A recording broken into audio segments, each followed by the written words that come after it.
আমাদের উত্তরবঙ্গ উন্নয়ন মন্ত্রী গৌতম দেব, ফরেস্ট মিনিস্টার হিতেন বর্মন, মুকুল রায়, এই জেলার বিধায়ক রবীন্দ্রনাথ ঘোষ, অর্ঘ্য প্রধান, বিনয় বর্মন, হিতেন বর্মন সহ সকলে এই কৃষি বিশ্ববিদ্যালয় উত্তরবঙ্গে আমাদের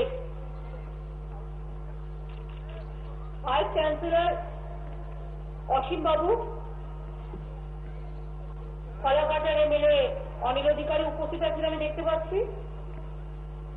আমার খুব পরিচিত দীর্ঘদিনের সাথী মিহির নিরঞ্জন ভূষণ রাও আছেন, জলিল রাও, প্রসেনজিৎ বর্মন রাজবংশী একাডেমিক চেয়ারম্যান, মিহির ও জয়দাইগাঁও ডেভেলপমেন্ট অথরিটির চেয়ারম্যান আছেন,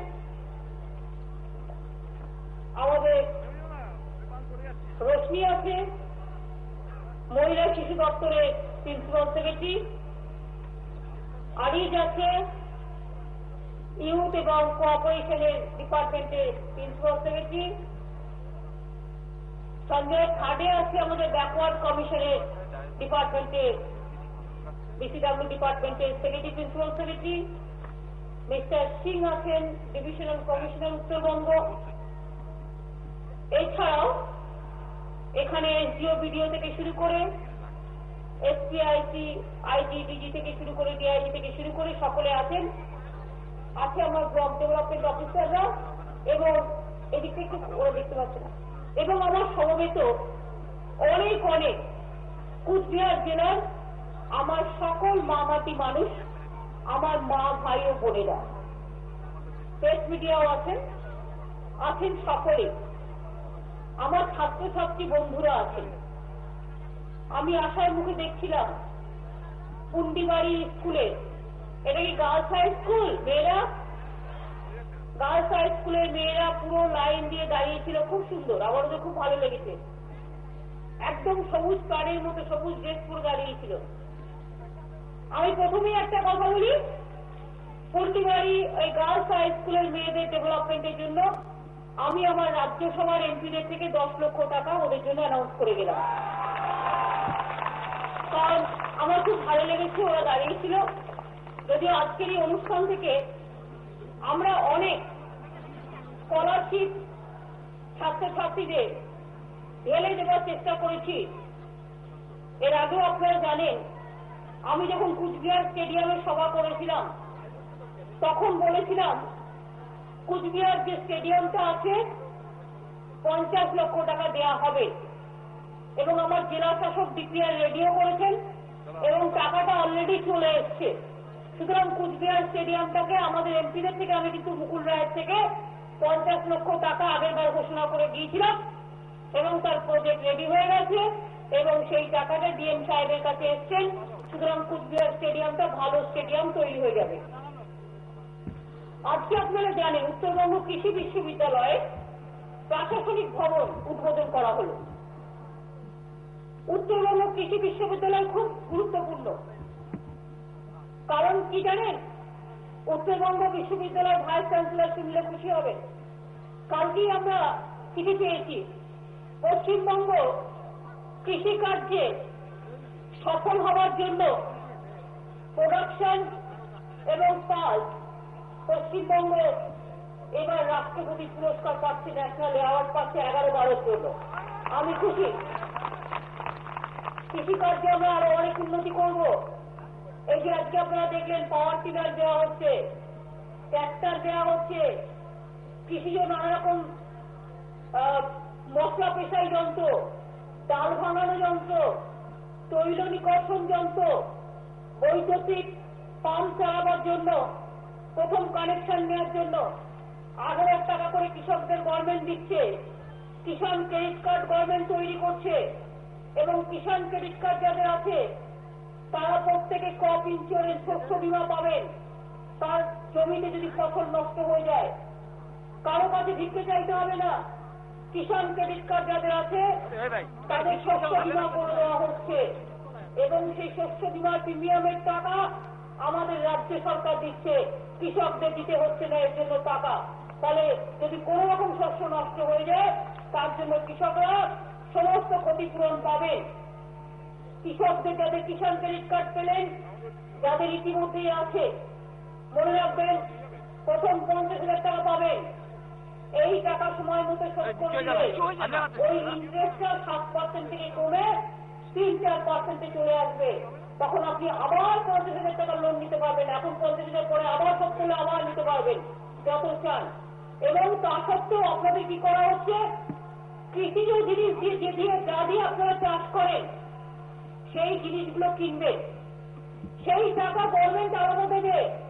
আমাদের রাজ্য সরকার নতুন একটা কর্মসূচি নিয়েছে, সেটা কি, আমার গরিব চাষিরা যারা আছেন, যাদের কিষাণ ক্রেডিট কার্ড আছে, তারা একটা দরখাস্ত করে ব্লকে কৃষি আধিকারিককে জমা দেবেন এবং জমা দিয়ে বলবেন, যদি কারো পাওয়ার টিলার চাই সেটা বলবেন, যদি কারো মাইনর ইরিগেশনের চাই, নানা রকম জিনিস আছে যেগুলো পাওয়া যায়, ব্লক ডেভেলপমেন্ট আধিকারিককে জেনে নেবেন, কৃষি আধিকারিককে।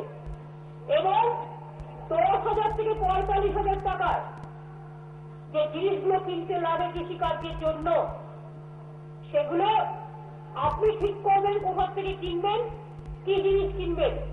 কিন্তু রাজ্য সরকার 10 থেকে 45,000 টাকা এই কিষাণ ক্রেডিট কার্ডের আপনার যে ব্যাংকের অ্যাকাউন্ট তাতে জমা দিয়ে দেবে। অর্থাৎ এটা আপনাদের আরেকটা বাড়তি আমরা করে দিলাম। 10 থেকে 45,000 টাকা যাদের কিষাণ ক্রেডিট কার্ড আছে ইতিমধ্যেই করেছেন, যাদের নেই করবেন। এবং ব্যাংকগুলোকেও আমি রিকোয়েস্ট করবো কিষাণ ক্রেডিট কার্ড ছেড়ে দেওয়ার জন্য। অনেকে ইচ্ছা করে ঝুলিয়ে দিচ্ছেন মানুষকে, এটা ঠিক নয়। ব্যাংকগুলো সেন্ট্রাল গভর্নমেন্ট অর্গানাইজেশন, কেন্দ্রীয় সরকারের। আমরা কয়েকদিন আগে মিটিং করে বলেছি যে আমাদের প্রায় 7 লক্ষ কিষাণ ক্রেডিট কার্ড দেওয়ার জন্য কাগজপত্র আপনাদের কাছে জমা দেওয়া আছে, কিন্তু এগুলো আপনারা ছাড়ছেন না। আরো 7 লক্ষ, এটা আপনারা গরিব মানুষদের দিকে তাকিয়ে তাড়াতাড়ি করে দেবেন, তাহলে কৃষকরা এই সুযোগগুলো পাবে। এছাড়াও যারা গ্রামে নানা রকম ফসল ফলায়, কেউ আলু, কেউ পটল, কেউ বেগুন, কেউ টমেটো, কেউ লঙ্কা, তাদের জিনিসগুলো যে নিয়ে আসে, উঠলি বেঁধে নিয়ে আসে, কখনো কোনো গাড়িতে নিয়ে আসে, অনেক সময় নষ্ট হয়ে যায়। আমরা সরকার থেকে সেই জন্য এই সবজি বহন করার জন্য আই রিকোয়েস্ট মাই ডিএম যে হর্টিকালচার ডিপার্টমেন্টের সাথে যোগাযোগ করে প্রায় 30,000 লোককে আমরা তো দিচ্ছি, ওই ট্রেগুলো দিচ্ছি এবং ওই যে গাড়ি দিচ্ছি আমরা, সবজি বহন করবে আনবার জন্য আর একটা করে গাড়ি দেবে। সেইগুলো হচ্ছে আপনার যে কৃষি আধিকারিক আছে ব্লকে, বারবার করে বলছি, তাদের কাছে গিয়ে একটা করে দরখাস্ত করুন। তাহলে আমরা এই জানুয়ারি মাসের মধ্যে 30,000 মানুষকে ওই চেয়ে দেব জিনিসপত্র নিয়ে আসার, এবং 30,000 মানুষকে আমরা ওই সবজি নেওয়ার গাড়িও দেব। এগুলো অলরেডি প্রপোজাল নেওয়া হয়েছে। আপনারা দেখলেন আজকে অনেকে যারা নতুন বিদ্যুতের কানেকশন নিচ্ছেন চাষের জন্য, ডিজেলের দাম অনেক বেড়ে গেছে। কেন্দ্রীয় সরকার আমরা বাড়াইনি, রাজ্য সরকার না, গরিব লোকের জন্য কোনো কিছু আমি বাড়াবো না, মনে রাখবেন। এই বিশ্বাস আপনারা আমার প্রতি করতে পারেন। কেন্দ্রীয় সরকার 3 বার সারের দাম বাড়িয়েছে। আমরা আসার আগে থেকে 2010 সাল থেকে আমরা এসছি 2011 মে মাস থেকে 3 বার সারের দাম বাড়িয়েছে। ফলে সারের দাম বেড়ে গেছে। আমি নিজে প্রধানমন্ত্রীকে রিকোয়েস্ট করেছি, অনুরোধ করেছি, এগ্রিকালচারাল মিনিস্টারকে রিকোয়েস্ট করেছি, ফার্টিলাইজার মিনিস্টারকে অনুরোধ করেছি যে এত সারের দাম দিয়ে চাষিরা চাষ করতে পারবে না, আপনারা সারের দাম কমিয়ে দিন, আমার গরিব চাষি ভাইরা যাতে চাষ করতে পারে। আমি যারা আমাকে রোজ গালাগালি দেয় সকাল সন্ধ্যে, ওই কংগ্রেস আর সিপিএম দলকে বলবো একটু কেন্দ্রীয় সরকারকে বলুন চাষির সারের দাম কমিয়ে দেওয়ার জন্য, আমাকে গালাগালি না করে। এটা আমরা করিনি। এই তো ন্যাশনাল হাইওয়ে, রাস্তার অবস্থা এত খারাপ। নর্থ বেঙ্গলের রাস্তাগুলোর জন্য এগুলো রাষ্ট্রের রাস্তা নয়, এগুলো দিল্লির রাস্তা, কেন্দ্রীয় সরকারের ন্যাশনাল হাইওয়ে। এত অবস্থা খারাপ যে আমি 1 বছর আগে মাননীয় প্রধানমন্ত্রীর সাথে 2 বার দেখা করেছিলাম। আমাদের এমপিরা তারা গিয়ে পার্লামেন্টে ধর্ণা দিয়েছে, তারা গিয়ে পরিবহন যে সার্ফেস ট্রান্সপোর্ট, এই সার্ফেস যে রোড, সেই মন্ত্রীর সাথে দেখা করে এসছে। আমি নিজে ন্যাশনাল হাইওয়েকে অনুরোধ করেছি, আমাদের চিফ সেক্রেটারি করেছে, আমাদের সরকারের পক্ষ থেকে আমাদের ডিএমরা করছেন, চিফ সেক্রেটারি করছেন, আমি নিজে করেছি, কিন্তু আজ পর্যন্ত ন্যাশনাল হাইওয়েগুলো সরায়নি। ওদের আমি বলি, হয় নিজেরা সরান, আর তাহলে আমাদের হাতে দিয়ে দিন, আমরা সারিয়ে দিচ্ছি। মানুষের কষ্ট হচ্ছে আর আপনারা বছরে ঢোক গিলছেন কেন হবে? উত্তরবঙ্গ বর্ডার দিয়ে এরিয়া ডিস্ট্রিক্ট, উত্তরবঙ্গে আর্মি আছে, আপনারা জানেন, ভুটান যায় একটাই হাইওয়ে, ভুটান আছে, দার্জিলিং আছে, কুচবিহার আছে, জলপাইগুড়ি আছে, উত্তর দিনাজপুর, দক্ষিণ দিনাজপুর, এগুলো বর্ডার ডিস্ট্রিক্ট। এই রাস্তাগুলো সরানো উচিত নয়। রাস্তাগুলো না চললে আর্মি যাবে কোথার থেকে? আর রাস্তাগুলো না চললে বিএসএফ যাবে কোথার থেকে? মানুষও যায়, ওরাও তো যায়। সুতরাং এটা স্ট্র্যাটেজিক পয়েন্ট থেকে আমি মনে করি রাস্তাগুলো ইমিডিয়েট সারানো উচিত, কিন্তু এগুলো আমাদের হাতে নেই। আমি তার জন্য দুঃখিত, কিন্তু আমি এটা নিশ্চয়ই বলি, আইদার আপনারা করুন আর তা নাহলে আমাদের দিয়ে দিন। আমরা গরিব হতে পারি, কিন্তু তবুও মানুষের জন্য কাজ আমরা করব। বন্ধু জেনে রাখবেন, আমাদের হাতে পয়সা নেই, করি নেই। আমরা যখন এসছি মাওবাদী মানুষের সরকার, আজ থেকে 1 বছর 7 মাস আগে, তখন আমরা দেখেছি আমাদের হাতে একটা পয়সা নেই, রান্না করার পয়সা নেই। যা টাকা আমাদের কোষাগারে আছে, ধরুন একটা লোক চাকরি করে, তিনি যে বেতন পায় সব টাকাটা, ধরুন আমার শিক্ষক শিক্ষিকারা আছেন যে বেতনটা পায়, সেটা তার জমা বেতন। একটা মানুষ যদি 100 দিনের কাজ করে, সে যে টাকাটা পায় সেটা তার জমা বেতন। আমার ঘরের মা, তার ঘরে যে চালটা থাকে মজুদ, সেটা তার জমা থাকে, যে কোন দিন আমি কতখানি ভাত রান্না করব। চাল যখন বেড়ে যায়, বলে চাল বাড়ন্ত, ঘরে চাল নেই, চাল আনতে হবে, খাবো কোথার থেকে? আমাদের কি হয়েছে?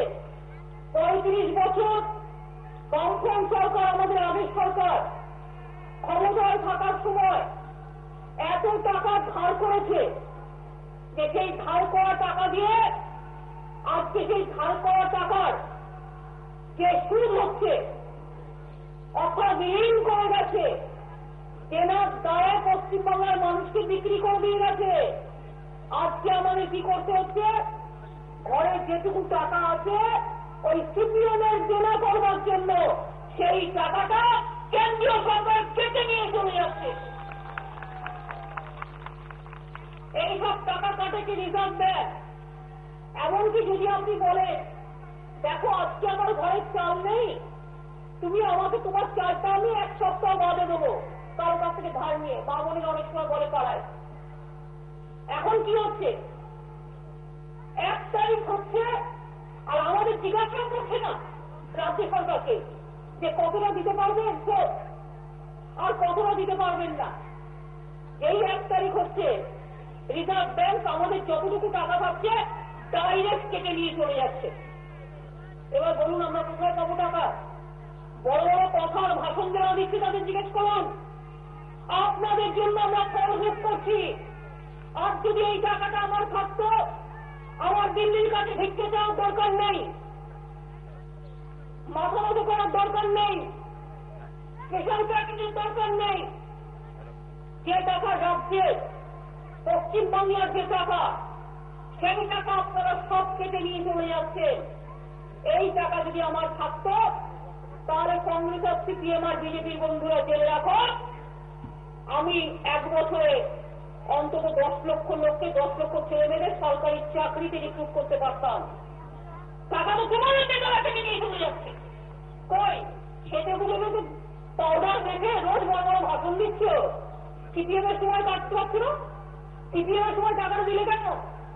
সিপিএম ধার করলো তখন দিল্লিতে বসে মদত দিয়েছিলেন, আর আজ বলছেন সিপিএম চলে গেছে তোমরা টাকা পাবে না, তোমাদের সব বন্ধ, ভাত বন্ধ। এই অবস্থার মধ্যেও দাঁড়িয়ে বলি, দেখলেন তো কত স্কিম আমরা করেছি। এই অবস্থার মধ্যে দাঁড়িয়ে জেনে রাখবেন মা ভাই বোনেরা আমার জীবনটা চ্যালেঞ্জের জীবন। আমার নিজের কোনো পরিবার নেই। কেউ কেউ কখনো কখনো বলে আমি অফেন্ডেড হই, আমার পরিবার মানুষের পরিবার। আমার নিজের জন্য ঘরও করতে হবে না, বাড়িও করতে হবে না, টাকা চুরিও করতে হবে না, আর সোনা দানাও করতে হবে না, আর টাকা জমাতেও হবে না। আর আমি সরকারের 1 টাকা মাইনেও নিই না, একটা চাও সরকারি পর্যায়ে খাই না। সুতরাং আমার নিজের জন্য কিছু নেই, আমি যতদিন বাঁচবো মানুষের জন্যই করে যাব। একটা পয়সা নিয়ে হাতে সব কিছু নিয়ে চলে যাচ্ছে। একটা বাচ্চার জন্মাতে গেলে তার মাথার উপর 26,000 টাকা দেনা। এই দেনা কে করেছে? আমরা করিনি, করেছে সিপিএম সরকার কংগ্রেসের মদতে। আজকে বড় বড় ভাষণ কিছু বলি না বলে, তা সত্ত্বেও জেনে রাখবেন মা ভাই বোনেরা আমার, কৃষকদের আমরা ভালোবাসি, তাই কৃষকদের জন্য কিষাণ ক্রেডিট কার্ড করে দিচ্ছি। কৃষকদের আমরা ভালোবাসি, তাই 8,000 টাকা আমরা বিদ্যুতের কানেকশন করবার জন্য বিনা পয়সায় সরকার থেকে দিচ্ছি একবার। আমরা কৃষকদের ভালোবাসি, তাই আমরা বিনা পয়সায় পাওয়ার টিলার দিচ্ছি। আমরা কৃষকদের সরঞ্জাম দিচ্ছি, আমরা মশলা পেশাই যন্ত্র দিচ্ছি, আমরা ডাল ভাঙানো যন্ত্র দিচ্ছি, আমরা তৈল বসন যন্ত্র দিচ্ছি। আমরা ছাত্রীদের, আমাদের ছাত্রী বন্ধুদের প্রায় জঙ্গল মহলের 40,000 ছাত্রীদের আমরা সাইকেল দিয়েছি, 9, 10, 11, 12 এবং মাদ্রাসাতেও আমরা দিতে শুরু করেছি। এবং সংখ্যালঘু যে আমাদের ডেভেলপমেন্ট কমিশন আছে সেখান থেকে ইতিমধ্যেই আমরা 16,000 সংখ্যালঘু ছাত্রীদেরও আমরা সাইকেল দিয়েছি, তারা যদি স্কুলে যেতে পারে। আমি খাটে সাহেব এখানে আছে, আপনাদের আমি বলবো যে দেখুন আপনারা ব্যাকওয়ার্ড যারা আছেন, বিশেষ করে শিডিউল কাস্ট, এইসব জায়গাগুলোতে খুব বেশি। আপনাদের কমিশন কি করছে? আপনাদের কমিশন থেকে যেভাবে মাইনরিটি কমিশনকে দিয়ে আমি করাচ্ছি, আপনাদের কমিশন থেকেও এই সমস্ত গরিব ছাত্রীদের দেওয়ার চেষ্টা করুন আগে, ঠিক আছে? অন্যান্য কমিউনিটি যাতে পায়। এছাড়াও আমি ঠিক করেছি বিপিএল কার্ড এখনো তৈরি হয়নি, যা ছিল অনেক গন্ডগোল আছে। আমরা কেন্দ্রীয় সরকারকে বলেছি যে অর্ধেক লোক বিপিএল কার্ড পাইনি, তাদের আমরা করতে চাই।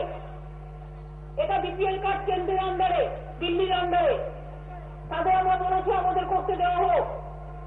এবং যখনই পারমিশন আমরা পেয়ে যাবো, আমরা চেষ্টা করছি, পেয়ে গেলেই যারা বিপিএল কার্ড এখনো পায়নি অথচ নাম লিখিয়ে রেখেছেন তারা এই চোখগুলো পাবেন, আমরা চাই।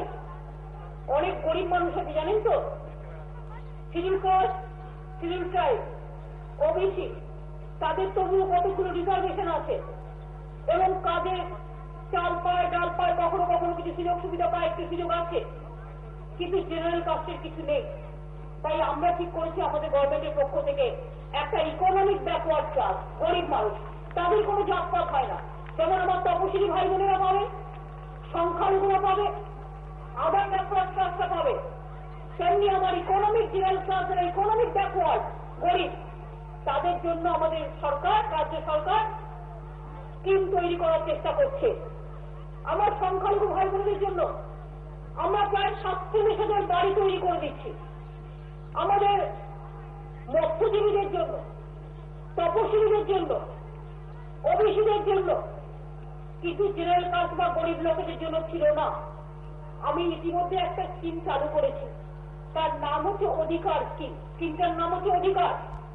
এই অধিকারের মধ্যে দিয়ে আমরা সব এলাকায় একবারে পারবো না, আমরা প্রায় 100 থেকে 120টা ওয়ার্ডে ওই এলাকায়, মানে বিধানসভা কেন্দ্রে বা এলাকায় আমরা চেষ্টা করব অন্তত 100-200 করে মানুষ যাতে অধিকার স্কিমে 45,000 টাকা করে বাড়ি তৈরি করার লোন পায়।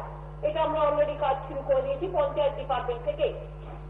সেরকম মনে রাখবেন, এই যে আমরা একটার পর একটা উন্নয়নমূলক কাজ করছি, ধরুন ব্যাংকের লোন দেওয়া হচ্ছে, আজকে একটা ঋণ মেলা মানে কি, আজকে আমি যে দিলাম সকাল থেকে ক্যাম্প করে দেওয়া হচ্ছে।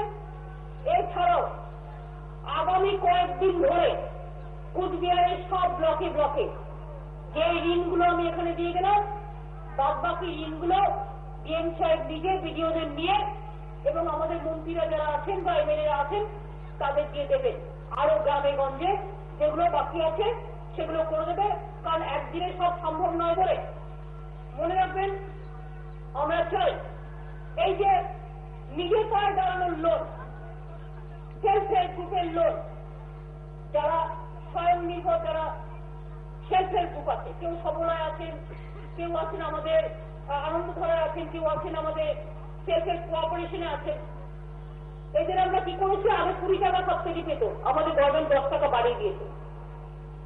30 টাকা সাবসিডি করে দিয়েছি তাদের, যাতে 100 টাকায় 30 টাকা ফ্রি হয়ে যায়, এই টাকাটা তাদের দিতে না হয়, যাতে বেশি করে তারা ব্যবসা করতে পারে। এবং আজকেও আপনারা দেখেছেন অনেক গরিব ছেলে মেয়েদের লোন দেওয়া হয়েছে, স্কলারশিপ প্রচুর দেওয়া হচ্ছে, স্কলারশিপ এবং সবকিছুই এত বেশি করে দেওয়া হচ্ছে যে যাতে মানুষ অনেক কিছু পায়। সংখ্যালঘু ছাত্রীদের সাইকেল, সংখ্যালঘু টার্ম লোন, সংখ্যালঘু ডাইরেক্ট লোন, সংখ্যালঘু মহিলাদের বাড়ি, মাইক্রো ফিন্যান্স, শিক্ষা লোন, এবার কৃষকদের পাওয়ার টিলার, কৃষকদের ইলেকট্রিক পাম্প সেট, নিজ ভূমি নিজ গৃহ আমরা চালু করেছি। যার মাথার উপরে একটুও আশ্রয় নেই তাকে 3 কাঠা করে জমি আমরা দেব। এবং আগামী 5 বছরের মধ্যে এমন কোন পরিবার থাকবে না যার নিজস্ব একটা মাথা গোজার স্থান নেই, আমরা করে দেব। আমরা প্রয়োজনে আমাদের যত ভেস্টেড ল্যান্ড আছে এবং সব ডিপার্টমেন্টের যা ল্যান্ড আছে সেগুলো আমরা লক্ষ্য রাখছি, আমরা এগুলো দেখে নেব। এবং নিজ ভূমি নিজ গৃহ থেকে শুরু করে, পাট্টা থেকে শুরু করে, আজকেও প্রায় এই জেলার প্রায় 600 লোকের মতো সম্ভবত পাট্টা দেওয়া হচ্ছে, 415 জনকে। এছাড়াও প্রতিবন্ধীদের সহায়ক যন্ত্র, মহিলা সমৃদ্ধি যোজনা, পাম্প সেট, বিদ্যুতায়ন জন্য, এগুলো সমস্ত আমরা করছি। আমি গতবার আমি এসেছিলাম এই জেলায় জুলাই মাসে, সমস্ত আধিকারিকদের নিয়ে এসেছিলাম মহাকরণকে তুলে নিয়ে। তখন আমি পঞ্চানন বর্মা যে বিশ্ববিদ্যালয়ে শিলান্যাস করেছিলাম, তার জন্য যে বিল দরকার ছিল আমরা পাশ করেছি। আগামী শিক্ষাবর্ষ থেকে পঞ্চানন বর্মা বিশ্ববিদ্যালয়ের ক্লাস শুরু হয়ে যাবে কুচবিহার জেলায়। এতে আমাদের ছাত্রছাত্রীরা অনেক সুযোগ পাবেন। এছাড়াও জেনে রাখবেন, আমরা কুচবিহার জেলায় মেডিকেল কলেজ করবার সিদ্ধান্ত নিয়েছি এবং সেটাও আপনাদের দীর্ঘদিনের ডিমান্ড ছিল, মেডিকেল কলেজে হচ্ছে। এছাড়া আমরা ঠিক করেছি প্রত্যেকটা ব্লকে একটা করে কিষাণ বাজার তৈরি করব, যেখানে কিষাণ বাজার হবে, কোল্ড স্টোরেজ হবে, ওয়্যার হাউসিং হবে। এবং এবছরেও মাথাভাঙ্গা 2, তুফানগঞ্জ ও শীতলকুচি এই 3টি জেলায় এবছরে হবে, আবার নেক্সট ইয়ারে অন্যান্য জায়গায় হবে। পানীয় জলের জন্য বিভিন্ন ব্লকে 25টা পানীয় জলের প্রকল্প আমরা হাতে নিয়েছি এবং 87 কোটি টাকা খরচ হবে তার জন্য। এর ফলে 4 লক্ষ মানুষ পানীয় জল পাবেন। আমরা এখানে এমজিএন হাসপাতাল যেটা আছে সেখানে 16 কোটি টাকা খরচ করে আমরা একটা ভালো হাসপাতাল তৈরি করছি এখানে। এবং এর সাথে ডায়ালিসিস, অথচ আপনাকে চলে যেতে হয় কলকাতায়, যাদের কিডনির অসুখ আছে, ডায়ালিসিস করবার জন্য চিকিৎসা করতে পারেন না, সেই ডায়ালিসিসও বার্ন ইউনিট, পুড়ে গেলে যে মানুষকে অনেক দূরে যেতে হয়, বার্ন ইউনিট, ডায়ালিসিস ইউনিট, সেগুলোও করা হবে। এছাড়াও জেনে রাখবেন, তুফানগঞ্জ মহকুমা হাসপাতালের উন্নতিকরণ করে শয্যা বেড সংখ্যা 100 থেকে 150 বাড়ানো হয়েছে। তুফানগঞ্জ মানসিক হাসপাতালে উন্নতিকরণে 30 থেকে বাড়িয়ে বেড 150 করা হচ্ছে। শালবনী ও আরামকাটা পাথরডুবি প্রাথমিক স্বাস্থ্য কেন্দ্রে দুটোকে 10 শয্যা বিশিষ্ট প্রাথমিক স্বাস্থ্য কেন্দ্র করা হচ্ছে। কুচবিহার জেলায় 11টা হাসপাতালে বাচ্চাদের, নতুন জন্মায় যে বাচ্চারা, তাদের চিকিৎসার জন্য 18 ইউনিট তৈরি করা হচ্ছে। এবং অলরেডি সেগুলো হল হলদিবাড়ি গ্রামীণ হাসপাতাল, 7টি ব্লক প্রাথমিক স্বাস্থ্য কেন্দ্র, 3টি মহকুমা হাসপাতাল, তার মধ্যে 11টার মধ্যে 5টার কাজ অলরেডি চালু হয়ে গেছে। কুচবিহার জেলা হাসপাতালে একটা 10 শয্যার, যেগুলো আইসিসিউ বলা হয়, সিসিইউ, সেটাও তৈরি করা হবে। কেডি হাসপাতালে একটা মেডিকেল কলেজ তৈরি হবে। এই জেলার ক্যান্সার রোগীকে বিনামূল্যে উত্তরবঙ্গ মেডিকেল কলেজ থেকে বিনামূল্যে ওষুধ দেওয়া হচ্ছে। ক্যান্সার পেশেন্ট যারা আছেন, যদি কারো বাড়িতে থাকে, পয়সা লাগবে না, উত্তরবঙ্গ মেডিকেল কলেজ থেকে বিনা পয়সায় ক্যান্সারের ওষুধ পাবেন।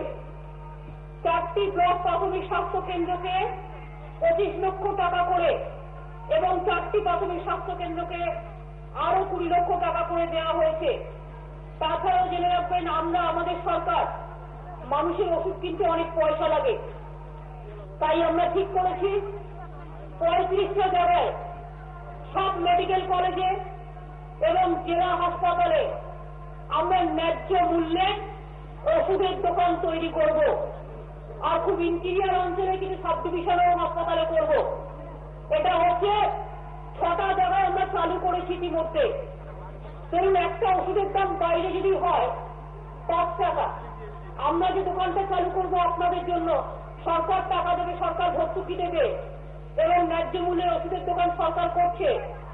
সেই হিসাবে ধরুন যদি 5 টাকা একটা ওষুধের দোকান বাইরে থেকে আপনি কেনেন, এখানে আসলে আপনি তার অর্ধেক দামে পেয়ে যাবেন, কোথাও বা 60% কমে পেয়ে যাবেন। 60% যদি একটা ওষুধের দাম 100 টাকা হয়, আপনি ওই দোকান থেকে 40 টাকায় পেয়ে যাবেন।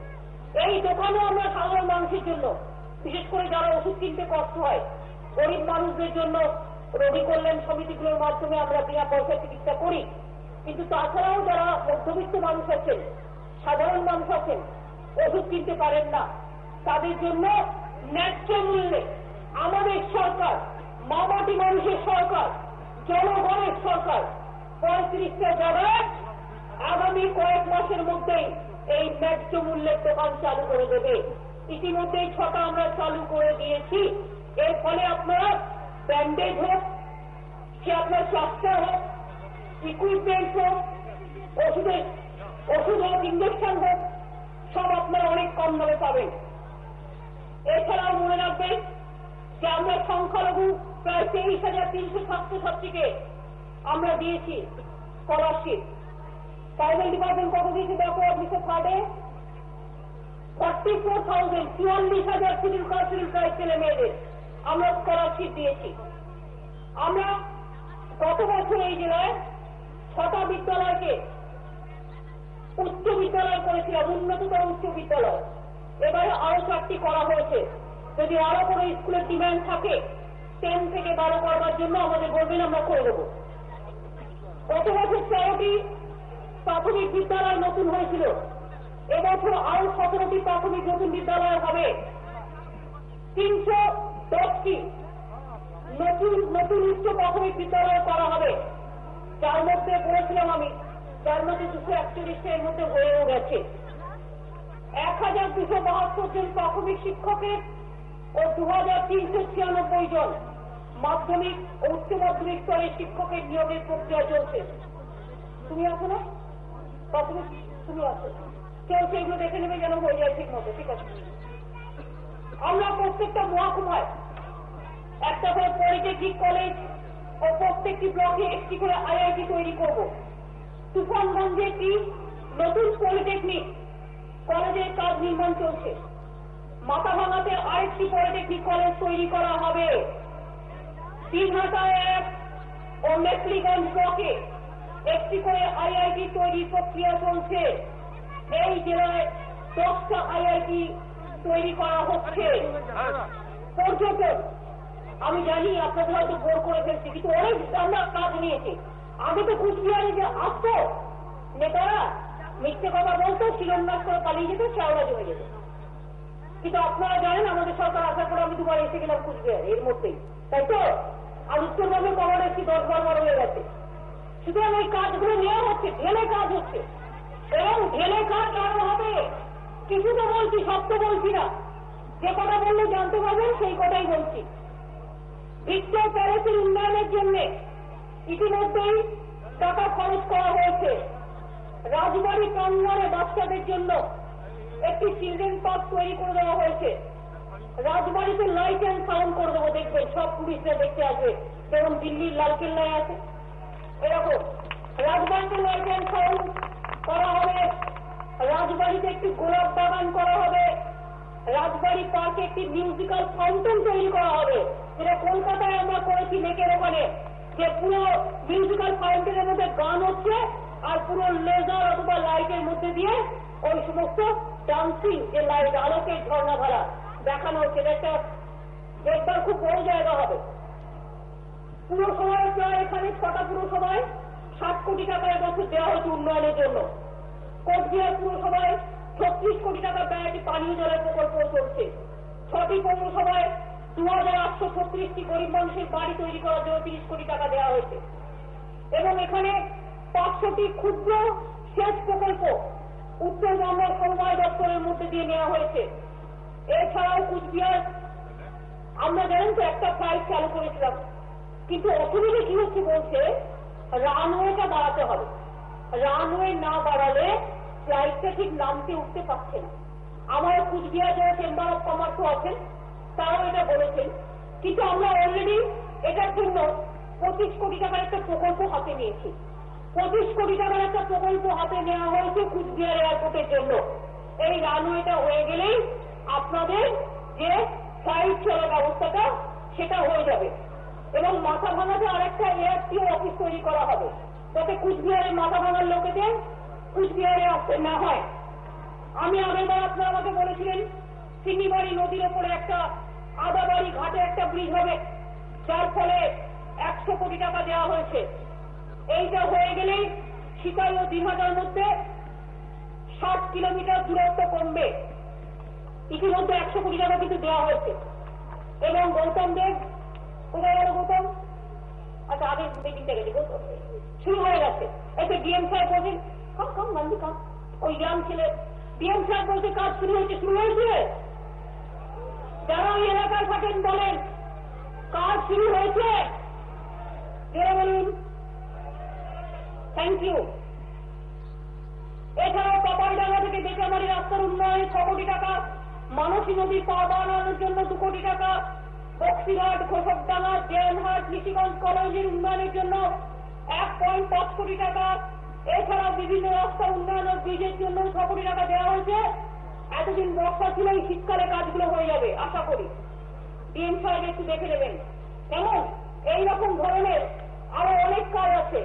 আমাকে রবি বলছিল এখানে বসে থাকাকালীন যে এখানে হলদিবাড়িতে আমার একটা মাজার শরীফ আছে এবং অনেক লোকেরা আসেন দিচ্ছে। সেখানে আমি এক্ষুনি কথা বলেছি স্টেজ থেকেই বসে আমার মাইনরিটি ডিপার্টমেন্টের প্রিন্সিপাল সেক্রেটারি নুরুলের সাথে। আরিফ ভাই আমাকে ফোনটা ভরে দিল, কি তাই তো? এবং এখানে আমরা বললাম ওখানে মুসাফারখানা তৈরি করার জন্য 2 কোটি টাকার একটা প্রজেক্ট ডিএম সাহেব তৈরি করে দেবে, ওটা আমরা আস্তে আস্তে আগামী দিন করে দেবো। এছাড়াও কোচবিহারে একটা চেম্বার অফ কমার্স কালকে আমরা বলেছিলেন ইন্ডাস্ট্রিয়াল গ্রোথ সেন্টার তৈরি হয়েছিল, আগে একটা তৈরি হয়েছিল, নামে লোক আসেনি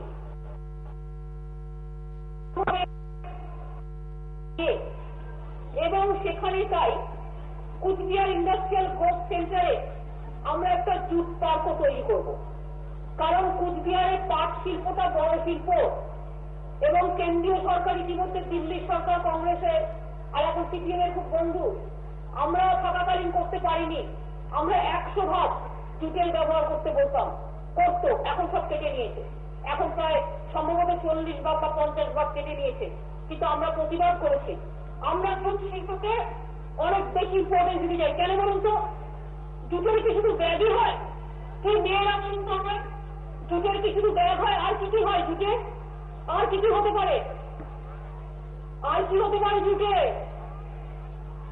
হ্যাঁ, জুটে আমরা জুটটাকে নানাভাবে কাজে লাগাবো।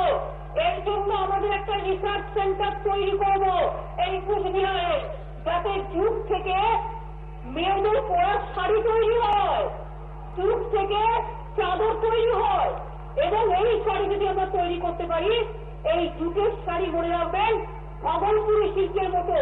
ভাগলপুরিতে যে সমস্ত শাড়িগুলো এখনকার দিনে কলকাতা বা বিভিন্ন অঞ্চলের মানুষ সারা ভারতবর্ষ পরে, পৃথিবীতে পরে, এই জুটের শাড়ি হলে এই জুটের শাড়ি মেয়েরা খুব ভালো করবে। ওটাকে কি করে আরো মিহিতে করে নিয়ে আসা যায় এবং কি করে রিসার্চ করে তার জন্য এটা বের করতে হবে। তো সেটা কোথায় হতে পারে? আমরা সেই জন্য ঠিক করেছি কুচবিহারে একটি জুটের রিসার্চ সেন্টার হবে এবং কুচবিহারে 33 একর জমি আমরা নিয়েছি, সেখানে জুট পার্ক তৈরি হচ্ছে। কি সিচুয়েশন কি আছে? Is it clear now? SI যেটি উদ্যোগ নিয়েছেন, ডিএমআই বলছেন স্মল স্কেল ডিপার্টমেন্ট, সুতরাং প্লিজ কন্টিনিউয়াস পাচ্ছ। হ্যাঁ, সুতরাং এটা তাড়াতাড়ি করলে এখানে অনেক কর্মসংস্থান হবে। এবং এছাড়াও এখানে একটা আইটি ইনকিউবেশন সেন্টার স্থাপন করা হবে। এছাড়াও কুচবিহারে 1 নম্বর ব্লকে, এগুলো আমি কিন্তু কারখানার কথা বলছি, শিল্পের কথা বলছি, যাতে চাকরি তৈরি হয়।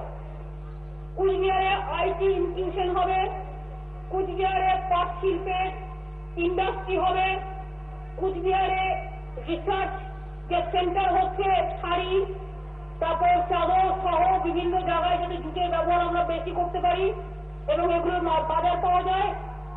শীতল পাটি, এখানে একটা কুচবিহার 1 নম্বর ব্লকে শীতল পাটি আছে না, শীতল পাটি মাদুর বলেন আপনারা, তাই তো? কি শীতল পাটি রবি? শীতল পাটি একটা ক্লাস্টার তৈরি হবে, ফলে এখানে 6000 কারিগর লাগবে, এখানে 6000 শ্রমিক কাজ করতে পারবেন। দিনহাটা ও তুফানগঞ্জে হ্যান্ডলুম ক্লাস্টার তৈরি হচ্ছে। সুতরাং এই যে ক্লাস্টারগুলো হবে, এগুলোতে 90,000 কর্মসৃষ্টি হবে, যেটা দিনহাটা ও তুফানগঞ্জে হবে হ্যান্ডলুম ক্লাস্টার। এছাড়াও জুট শিল্প বলেছি আমি আপনাদের আলাদা, সেটা থেকে আরো আলাদা হবে। এছাড়া আমার ইচ্ছে আছে হর্টিকালচার এবং ট্যুরিজম ইন্ডাস্ট্রিকে কাজে লাগিয়ে এখানে আরো কিছু ইউথকে দিন। আরে you are taking care for youth department, youth সেলিং গেছে, আচ্ছা ঠিক আছে। এখানে যদি কিছু আপনাদের ডিপার্টমেন্ট থেকেও হতে পারে, জাস্ট টেক কেয়ার।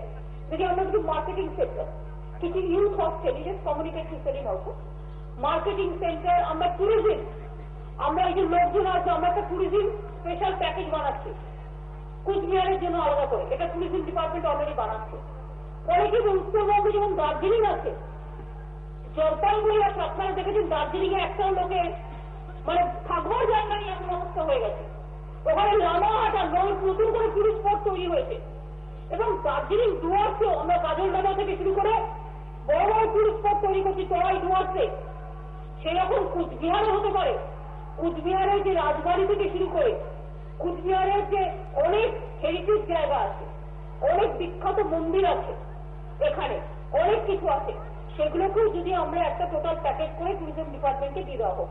অলরেডি ওরা করছে, কিন্তু আমি ডিএমকে বলবো ইয়াং ছেলে আছে, কন্টিনিউয়াস মনিটরিং করবে এটা, আর না হলে আমাকে মাঝে মাঝে খোঁচাবে, তোরা পারবো করে দেবো। সুতরাং টুরিজম ডিপার্টমেন্ট থেকে এখানে অনেক এমপ্লয়মেন্ট তৈরি হবে। আমি আপনাদের বলি টাকা নেই, পয়সা নেই, তা সত্ত্বেও লোকজন নেই, ম্যান পাওয়ার নেই, পুলিশেই লোক নেই, লোক ছিল না, তা সত্ত্বেও আপনাদের বলি টাকা নেই, পয়সা নেই।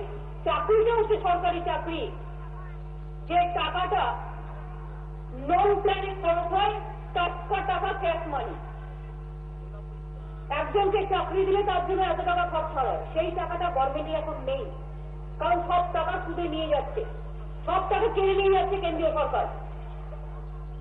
আমরাও বলেছি যে এটার ব্যাপারে একটা কোনো ব্যবস্থা নেওয়া দরকার। আইদার আপনারা বলুন 3 বছর বন্ধ থাক সুদ দেওয়া, অথবা বলুন যে তুমি 1/4 দাও, তুমি 1/4 করে কোনো ব্যাপারে কিছুটা আমাদের থাকবে।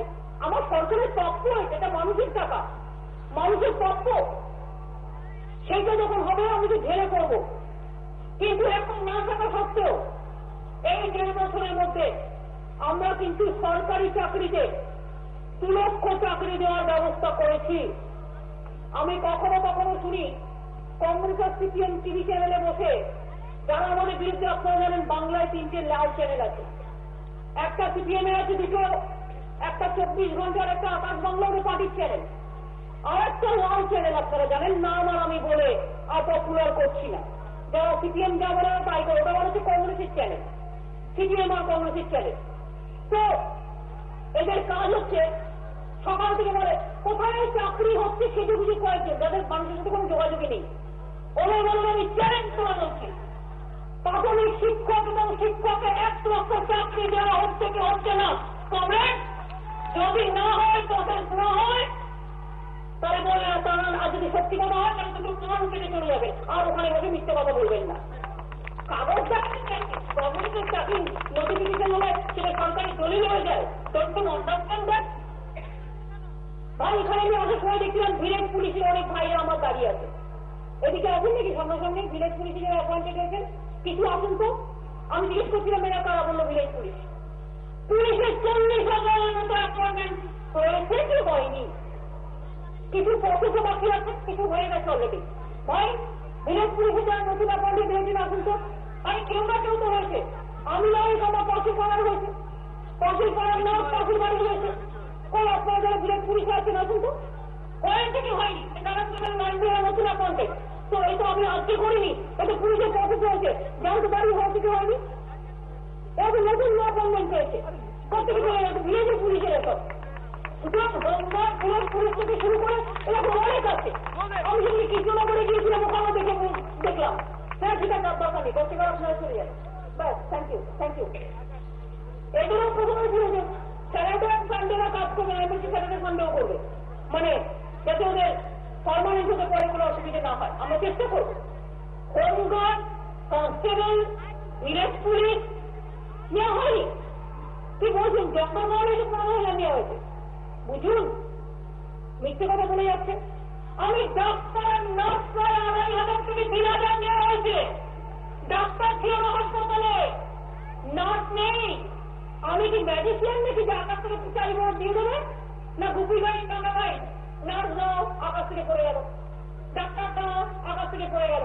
এটা প্রসেস করতে 2 বছর টাইম লাগে। তাও আমরা যাতে মানুষ চিকিৎসা পায়, একটা ডাক্তার নতুন করে রিক্রুট করে নি, নার্স নেই। কতগুলো ঘর বানিয়ে রেখে চলে গেছে, কমরেডদের দিয়ে গেছে গুন্ডামি করার জন্য। না আছে ডাক্তার, না আছে নার্স, না আছে টেকনোলজি, কেউ নেই, টেকনিক্যাল লোক কেউ নেই। সেই অবস্থায় দাঁড়িয়ে প্রায় 2000-এর মধ্যে ডাক্তার নার্স ইতিমধ্যে আমরা রিক্রুট করেছি। ডাক্তার পাওয়া যাচ্ছে না। কখনো কখনো আমি বলেছি বাইরে থেকে নিয়ে এসে যেখান থেকে পাও, আর পাওয়ার পর থেকে ডাক্তার তো পাস করে তবে ডাক্তার হবে নাকি। আমরা প্রায় 400 সিট বাড়িয়েছি মেডিকেলে এই 1.5 বছরের মধ্যে। কেন করে যাননি কমরেড? আমরা নার্স ইতিমধ্যে প্রায় 2,000 নার্স নেওয়ার ব্যবস্থা করেছি, অলরেডি একটা রিক্রুটেড হয়ে গেছে। এইরকম সব ডিপার্টমেন্টে কিছু না কিছু লোক সব জায়গায় নেওয়া হয়েছে। নাহলে কাজটা হবে কোথেকে? নেই তো লোক। একটা জিজ্ঞেস করলাম একদিন কৃষি দপ্তরকে, ভাই তোমার ব্লকে কটা লোক আছে? বললো একটা লোক। আর সে কি বামফ্রন্ট সরকার লোকও রাখিনি? বলো না দিদি, দীর্ঘদিন ধরে তো কেউ নেই, কাজ করারই কেউ নেই। বুঝুন তো আমি কি করবো? এই অবস্থার মধ্যে দাঁড়িয়ে সে আমি পিএসসি বলুন, এসএসসি বলুন, যাই বলুন, প্রসেস করতে 2 বছর 3 বছর লেগে যায়। তার মধ্যে কি করে নেওয়া হবে? ওয়াকিং ইন্টারভিউ করে পর্যন্ত নেওয়া হয়েছে। লোক নেই কাজে। ডিএমদের জিজ্ঞেস করুন, লোক নেই অফিসে কাজে। বিডিওদের জিজ্ঞেস করুন, কাজে লোক নেই।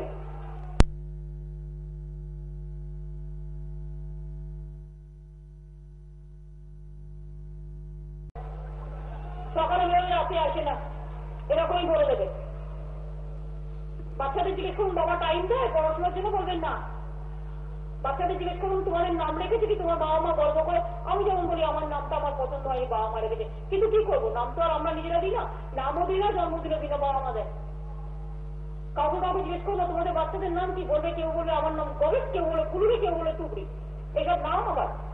তারা গিয়ে বড় বড় আপেল, বিরাট বড় আপেল, মুখগুলো ফর্সা টুকটুকে লাল টুকটুকে ফল। কোনদিন সিপিএম করা ছাড়া, সিপিএম কে সমর্থন দেওয়া ছাড়া কিছু করেনি। গায়ে তো লাগবে, এই সরকার মানুষের কাজ করছে, গায়ে তো লাগবে। সিপিএম কংগ্রেসের পরিকল্পনা ছিল আমরা টাকা ওদের একটাও দিচ্ছি না, তো সব টাকা কেটে নিচ্ছি, ওরা কিছু করতে পারবে না, 6 মাসে পালিয়ে যাবে।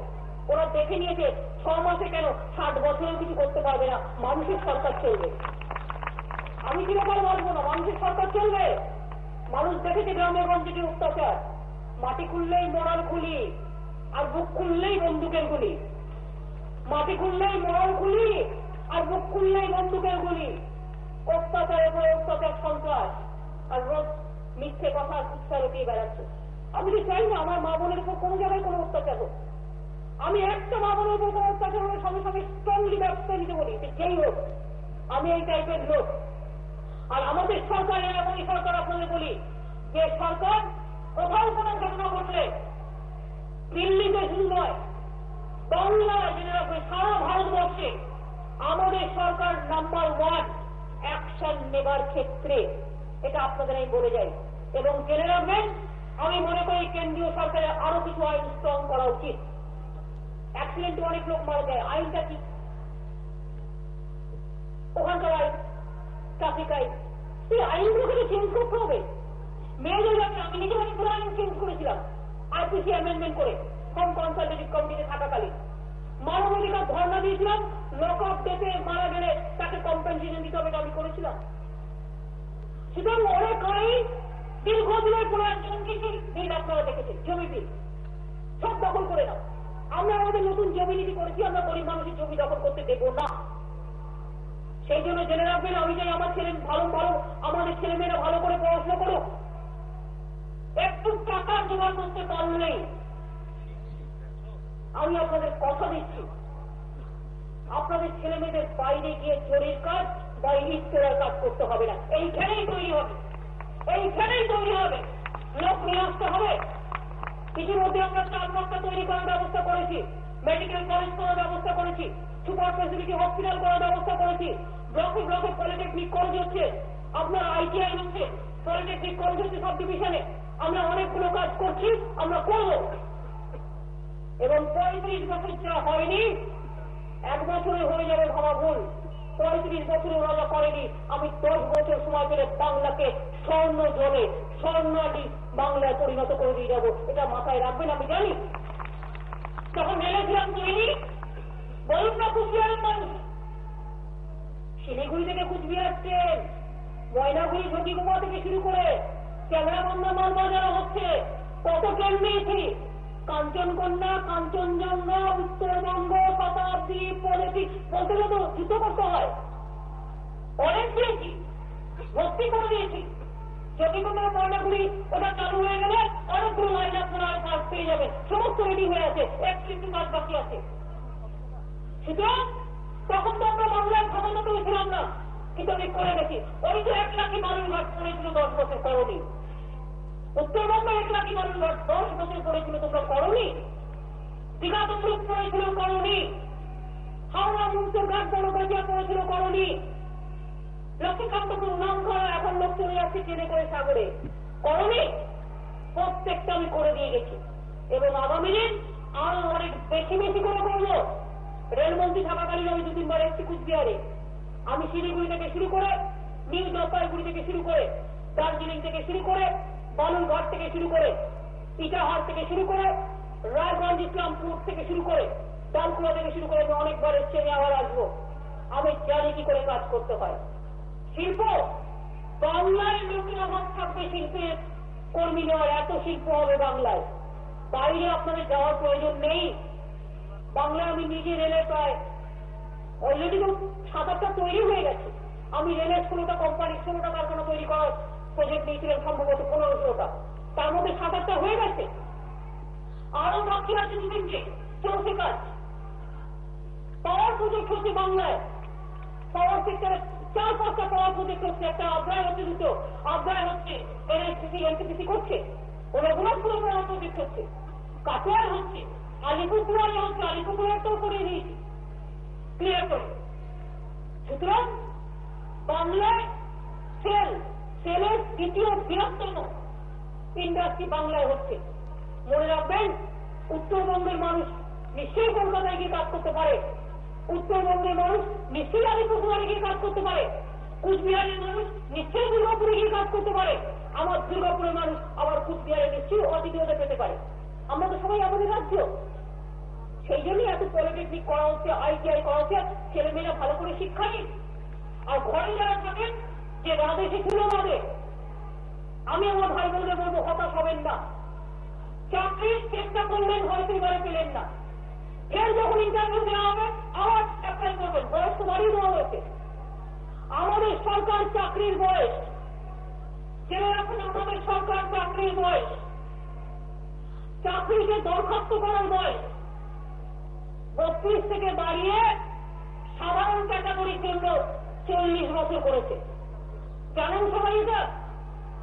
যেহেতু 35 বছর চাকরি হয়নি সুযোগ দেওয়ার জন্য 32 বছর যে চাকরি করতে পারত, 32 বছর বামপন্থ একটা বাড়িয়েছিল, 11তে শেষ হয়ে গেছিল, সেটাও 38 পর্যন্ত মাত্র ইলেকশনের জন্য। 32 থেকে আমরা চাকরির বয়স বাড়িয়ে নিয়েছি 40 বছর পর্যন্ত।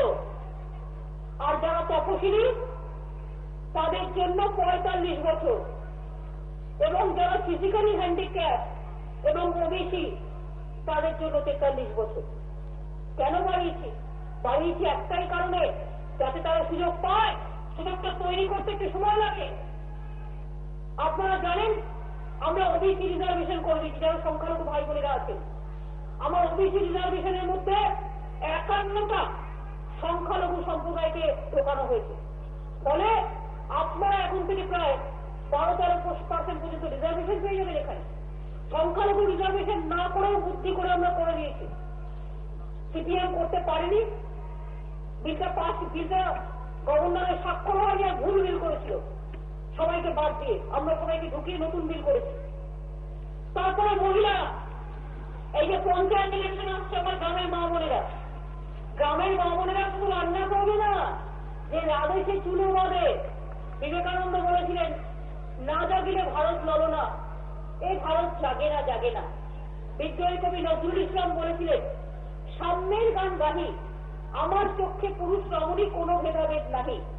বিশ্বে জাতিটি মহান সৃষ্টি চিরকল্যাণ কর, অর্ধেক তার করিয়াছে নারী, অর্ধেক তার নর। মা বোনেরা আমার, 50% মেয়েদের জন্য পঞ্চায়েতে রিজার্ভেশন হয়ে গেছে। আগামী কয়েক মাসের মধ্যেই পঞ্চায়েত ইলেকশন হবে। আমি আপনাদের অনুরোধ করব, ভালো করে জেলা পরিষদ তৈরি করুন, গ্রাম সভা তৈরি করুন, পঞ্চায়েত সমিতি তৈরি করুন, আর যার মাধ্যমে উন্নয়নের সব কাজ করতে হয়। এখন এমন কাউকে দেবেন না যারা আপনার উন্নয়ন করবে না, আবার টাকা খেয়ে পালিয়ে যাবে। এমন কাউকে নিশ্চয়ই দেবেন। আর আমি যদি থাকি, আমি আপনাদের নিশ্চয়ই বলবো, আমি চাই আমার ভালো জেলা পরিষদ আমার হাতে আপনারা দিন, জেলা পরিষদ দিন, পঞ্চায়েত গ্রামসভা, যার থ্রুতে বিজয়া কাজ করবেন, যার থ্রুতে ডিএম কাজ করবেন, যার থ্রুতে আমাদের সবাই কাজ করবে, মানুষের কাজ করবে, মানুষের কাজ তার জন্য তৈরি হবে। আমাদের সরকার অনেক কাজ করেছে। যারা একটা কথা কিন্তু সব হয়েছে। আরেকটা কথা বলি, বেকার ছেলে মেয়েদের, যারা বেকার, এমপ্লয়মেন্ট ব্যাংক তৈরি করেছে আমরা নতুন করে। এমপ্লয়মেন্ট এক্সচেঞ্জে কার্ডে নাম লেখাতে গেলে আর এমপ্লয়মেন্ট ব্যাংকে লেখালেন না, এটা কিন্তু করবেন না। এমপ্লয়মেন্ট ব্যাংকে নাম লেখাবেন, এটা আমরা নতুন করে তৈরি করেছি। ইতিমধ্যে 60,000 যুবক যুবতীর নাম লিখিয়েছেন। এবং আর একটা লক্ষ্য রাখবেন, ওই এমপ্লয়মেন্ট ব্যাংকে যেখানে যেখানে লোক নেওয়া হবে তাদের নামটাও দিয়ে দেওয়া হচ্ছে, দরখাস্ত করতে পারবেন। আর 60,000 তো হয়েছে, এই এমপ্লয়মেন্ট ব্যাংকের থ্রুতেও কিন্তু আমি আগামী দিন চাকরি দেওয়া শুরু করব। সুতরাং এমপ্লয়মেন্ট ব্যাংকের নাম লেখান এবং নিজের কর্ম সৃষ্টির সুযোগটা হাতে নিন। কেন চোখে দেখতে পাচ্ছেন না আপনি জানেন? বেকারের সংখ্যা তো বাংলায় 1 কোটি হয়েছে। আগে ছিল 12 লক্ষ, বামফ্রন্ট সরকার যখন ক্ষমতায় আসে ওটাকে বাড়িয়ে করেছে 1 কোটি। পশ্চিমবাংলায় যদি সব মিলে, ছোট বড় সব মিলিয়ে 10 কোটি মানুষ হয়, 8 কোটি সামথিং ভোটার বলে, 10 কোটি সামথিং, তাহলে কি হবে? 1 কোটি হচ্ছে বেকার যুবক যুবতী। আর 1 কোটি বেকার যুবক যুবতীদের চাকরি কোথা থেকে দেওয়া যাবে? সময় লাগবে। তা সত্ত্বেও জেনে রাখুন, আমরা বলেছিলাম ইলেকশনের সময়, আমি মনে রাখি, আমরা বলেছিলাম আমরা 5 বছরে 10 লক্ষ করব। আমি 1.5 বছরে 2 লক্ষ সরকারিতে এবং 3 লক্ষ বেসরকারিতে করে দেওয়ার ব্যবস্থা করেছি। সুতরাং যেটা আমি বলি সেটা আমি করি। হয়তো আপনি পাননি, আপনার পরিবারে কেউ পেয়েছে বা বন্ধু বান্ধব কেউ পেয়েছে। তাই আগামী দিন এমপ্লয়মেন্ট ব্যাংকের দিকে নজর রাখুন এবং আমরাও আমাদের ভাই বোনেদের ভবিষ্যৎ যাতে নষ্ট না হয় বিশ্বাস রাখুন, আস্থা রাখুন, ঠিক হয়ে যাবে। ভাববেন না যে আজকে হয়নি বলে কাল কেন হবে না, মন খারাপ করবেন না, ভালো তৈরি হন আর মনে বিশ্বাস রাখুন হবেই হবে। নাই নাই ভয়, হবে হবে জয়, বাংলার হবে জয়, মানুষের হবে জয়, মায়ের হবে জয়, আম্মার হবে জয়, মাটির হবে জয়, আমার ছাত্র যৌবনের হবে প্লাবন। নিশ্চয়ই হবে, আমি বিশ্বাস করি এরকম এটা হবে। তাই আমি নিজে থেকে এসেছি আপনাদের ঋণ মেলার মাধ্যমে। আমি কিছু করে দিলাম, ক্যাম্পের থেকে দেওয়া হলো, অন্যান্য ব্লকে ব্লকে দেওয়া হবে এবং আমার ডিএম বিডিও থেকে শুরু করে আমার সরকারি আধিকারিকরা তারা সকলের সাহায্য নিয়ে তারা অনেকটা চেষ্টা করেছেন তাদের সাহায্য মতো। আগামী কয়েকদিন এখন এটাই দেওয়া চলবে।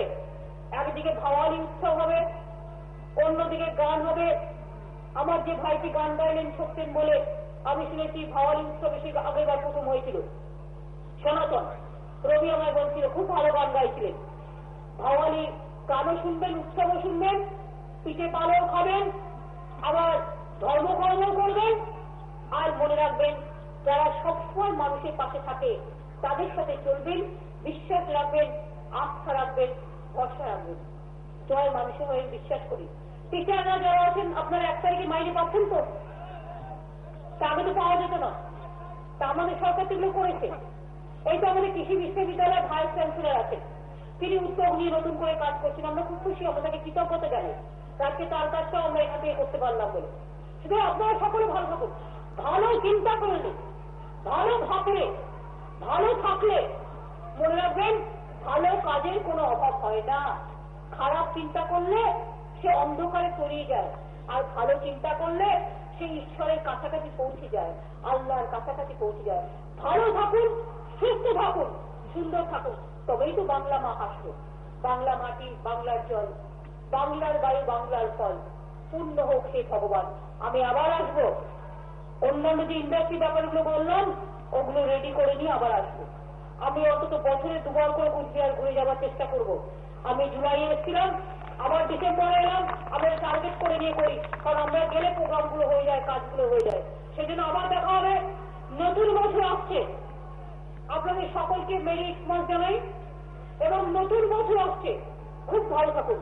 2013 হোক আপনাদের সকলে, আপনারা সকলে ভালো থাকুন, আপনাদের ঘরে ঘরে মঙ্গল দ্বীপ জ্বলুন, সকলে ভালো থাকুন। মঙ্গল দ্বীপ, মঙ্গল আজান আমাদের সকলকে ভালো রাখুন, আপনাদের সকলকে ভালো রাখুন।